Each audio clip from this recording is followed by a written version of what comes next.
ચાલો આજે દાળ ફ્રાય જીરા રાઈસ બનાવીએ. એના માટે જોશે તુવેરની દાળ, મસૂરની દાળ, મગની દાળ, અડદની દાળ. તો ચારેય દાળને મિક્સ કરીએ. તુવેરની દાળ 1 કપ લઈશું, એનાથી ઓછી મસૂરની દાળ,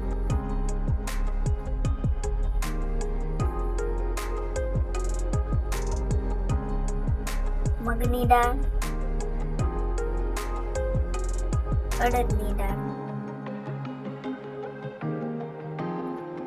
હવે મેં સારી રીતે વોશ કરી લઈશું.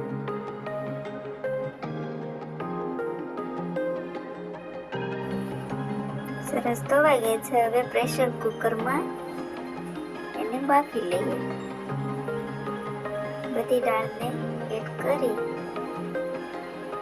અને જેટલી દાળ હોય એનું ડબલ પાણી એડ કરીશું, એટલે દાળ સરસ એવી બફાઈ જશે.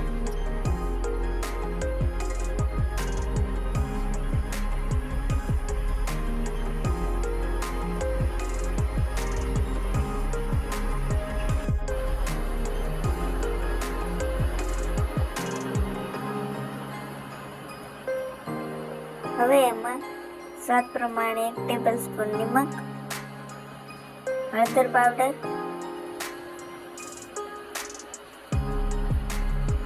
તેલ એડ કરી દઈશું. હવે ઢક્કન દઈ અને બાફી લઈશું.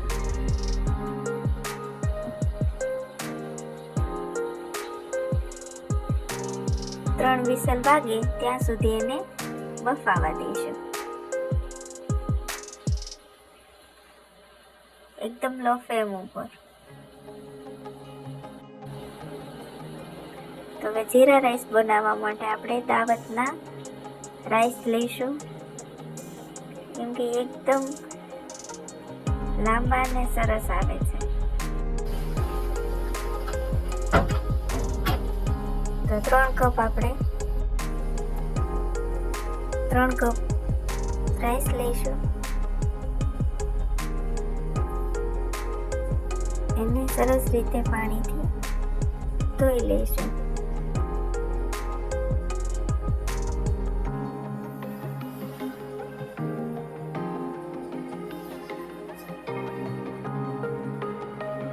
બે 3 વાર પાણીથી સરસ ધોઈ લઈશું.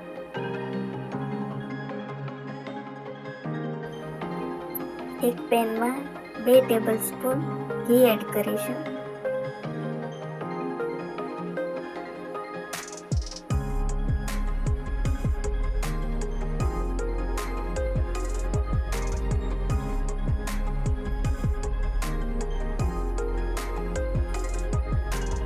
હવે એમાં જીરું નાખીશું. ત્યારબાદ પાણી એડ કરી અને વઘાર કરી લઈશું.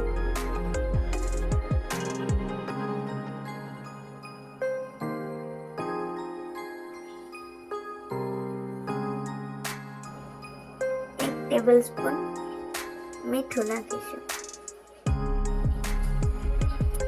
હવે એમાં રાઈસ નાખી દઈશું.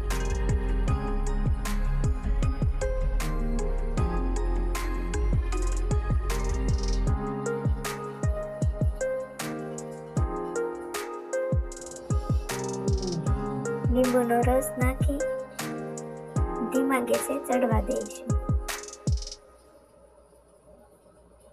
તો તૈયાર છે જીરા રાઈસ.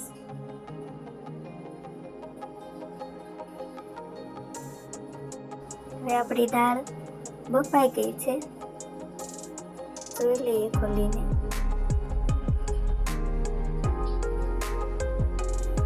સરસ રીતે દાળ બફાઈ ગઈ છે.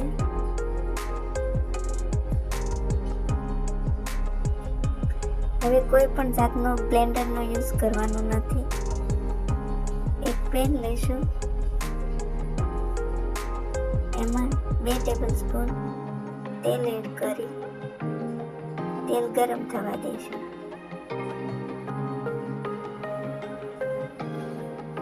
વઘાર માટે ટમેટા, લીલા મરચાં, ડુંગળી, લીંબુ, કડી પત્તા,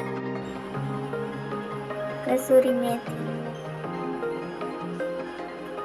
તમાલપત્ર ને સૂકા લાલ મરચાં. તેલ ગરમ થઈ ગયું છે. એમાં રાઈ જીરું, હિંગ, લીલા મરચાં, ઝીણી મરચી લેવાની, કડી પત્તા, લાલ સૂકા મરચાં, તમાલપત્ર અને ડુંગળી. હવે સારી રીતે મિક્સ કરી દઈશું.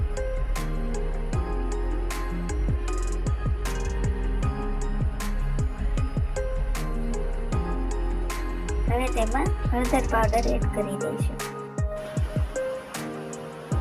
લાલ મરચું પાવડર,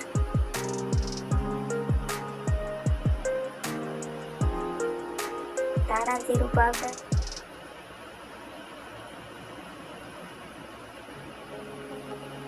બંને એડ કરી અને ટમેટા નાખી દઈશું.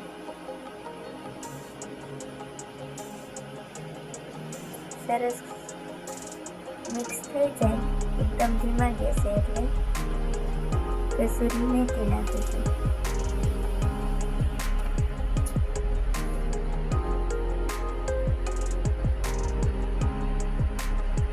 બધા મસાલા થઈ જાય એટલે એમાં બાફેલી દાળ એડ કરી દઈશું.